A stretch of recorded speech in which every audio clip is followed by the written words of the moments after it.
Hello everyone and welcome back to the Spotlight. I'm back 2 weeks in of having my house rewired and I finally got my setup back to some kind of like what it was before, but I'm just going to do a quick preview today for the Leicester game. And it's been a while, hasn't it, since Man United have played, so are we looking forward to it? I'm definitely looking forward to having football back because watching international football is more boring than watching Strictly Come Dancing. It's so bad as England under Southgate are just the most drivellest, boringest team you could ever watch in your life, especially in a friendly. But anyway, I'm well out the loop. I haven't been keeping up to date with stuff for too much on. But there's an April Fool going around that apparently there's a third candidate for the manager and it's Cristiano Ronaldo. Maybe you could take over until Enrique's free in the winter. I don't know if you can hear that, but I think there's a helicopter going over my house. They'll land on the field behind my house for the hospital. Yeah, it's a helicopter. Anyway, we'll get into the actual game. Leicester gave us a good hiding earlier on in the season, as we all know, on Maguire's big return to the team after injury, where he had one of his worst performances in a United shirt ever. And there's been a lot of bad ones, but that Leicester performance was probably one of the most catastrophic he's ever had. What do I think about the game? To be honest with you, they've had plenty of time off. Few have been out on internationals. We've had Rashford and whatever left at home and Sancho for this international, so hopefully they're well up for playing. Obviously, Shaw went away and spoke about being wanted at England more than Man United. Well, I'm afraid the facts are, Luke, you've been poor this season at Man United. Tellez has come in and done a job. I mean, what do you want? You want it all your own way? It speaks to me like he don't like that Rangnick's come in and cracked the whip a bit, to be perfectly honest on that, but I'm not going to dwell on it too long. What else do I think? If there was a story about Enrique, now been more interested in the job, but really, I mean, we're going to wait till December, January, till after the World Cup. Enrique, to me, is a very good candidate for the job, but I think if he was available now or in the summer, like Poch and Ten Hag, it'd be a very difficult choice between Ten Hag and Enrique. But I think United have to get Ten Hag, in my opinion. We all know about Pochettino. I'm not going to go into it again. I'm going to flip over to the tactics board. I'm going to try and keep this one fairly brief today because, like I say, I'm not mega up to date on what's going on. I'm not even sure who's injured or what at the minute. So you lot can tell me if someone in this lineup has got an injury, but this is what I would go for. Obviously, De Gea in goal. I would play Tellez at left back. He strikes that it should be an end-to-end game versus Leicester. We all know what Leicester are like. They play like we used to under Ollie, where everyone sits back and they'll try and use pace on the attack with Vardy. He's probably injured again, I think, but they've got Daka and Barnes who are extremely quick. Which, moving on to the centre-backs, is why I would not be playing Harry Maguire. Even though I think it's almost certain Harry Maguire will play in this game. After what's happened on England duty with him being booed,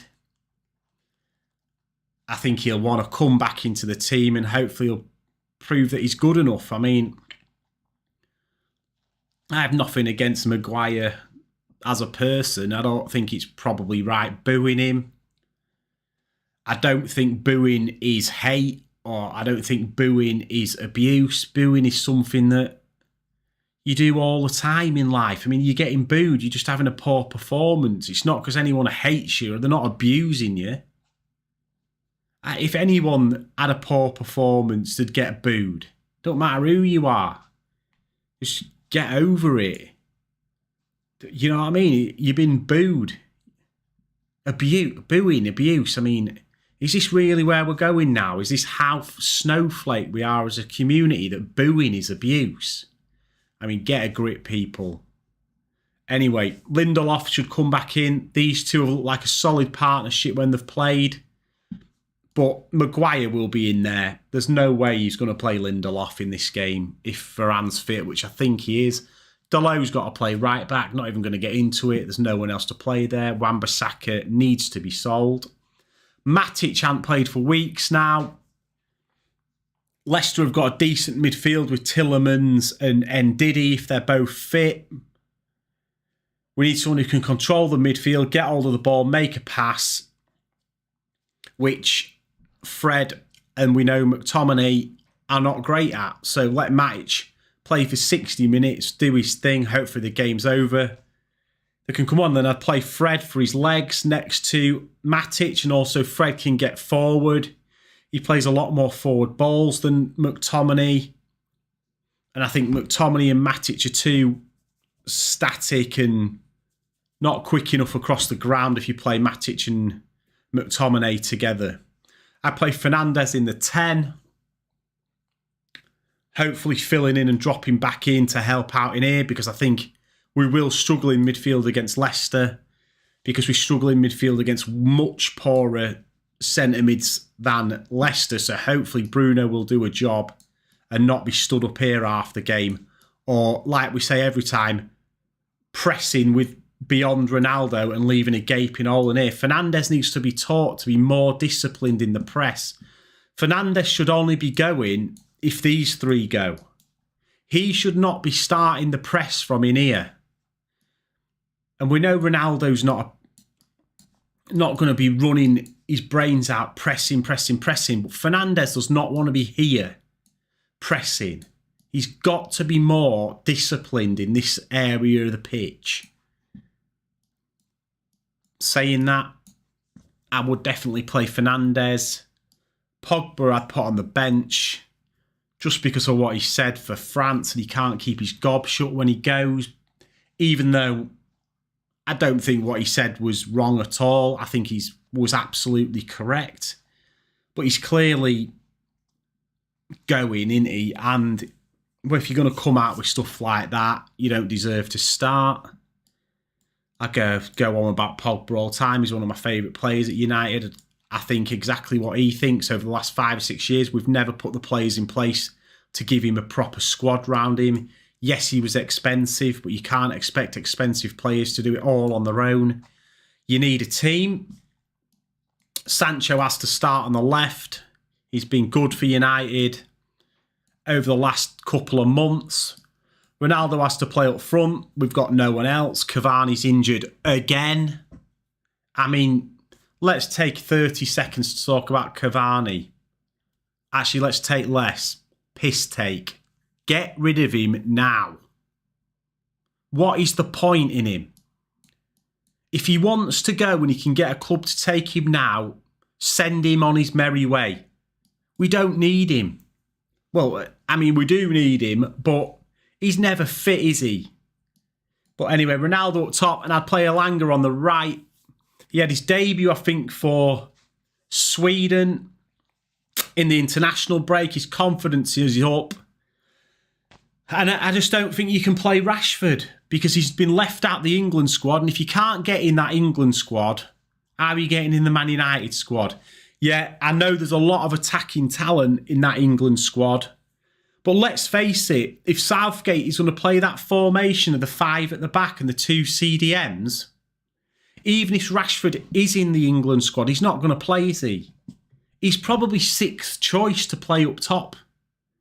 I've said this before, he's got Kane, Mount, Sancho, and he didn't even go in front of him. Who else is there?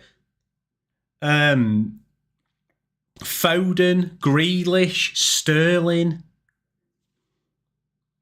And that's just the main players. There's people like Wilson getting in the team in front of him at the minute. Maybe even people like Tammy Abraham, because there's a lot of talk about Tammy Abraham. And Ranić and whoever been interested in bringing Tammy Abraham as a backup striker to United. If Abraham comes to United, he's another one that's going to be pushing Rashford out of that England setup. Then you've got people like Lingard and that who are on the periphery of the England team as well. And probably a good few others if Calvert-Lewin can stay fit. You know, Rashford is in a big trouble for United and England at the moment. He needs to sort himself out. But anyway, yeah, we'll get on to my match prediction. I think it'll be pretty open. I mean, Leicester's away form is pretty bad from what I can remember. They're not having a great season this year. Maybe they're in a transition. Maybe will they stick with Rodgers? I don't know. Tielemans looks like he's going to leave. Vardy looks like he's coming to the end. He's injured a lot. He's getting on now. They're struggling at the minute, Leicester. Bit of a rebuild on. I think United will win 2-1. I'll go for a positive result, 2-1. And, yeah, let's hope we can get a win under the belt. I mean, we need to finish top 4, don't we? I mean, it's a big ask to finish top 4 now. We need Arsenal to have some stinkers, but we've got Leicester who are open and vulnerable away, I think. Then we've got Everton who are in the... I mean, Frank Lampard has got to be one of the worst appointments of all time. He failed at Chelsea. What were Everton thinking taking on Lampard? They'd have been better off keeping Benitez. He's going to send them down, so we need to get 3 points off them.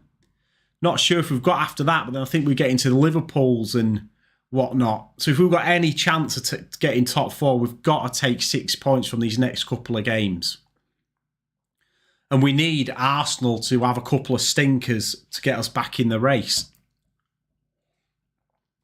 But anyway, like I said, hopefully I can get some more regular videos out. I hope you like the driving ones. I quite like doing the driving ones myself. If I have to go in the office, I'll do some more.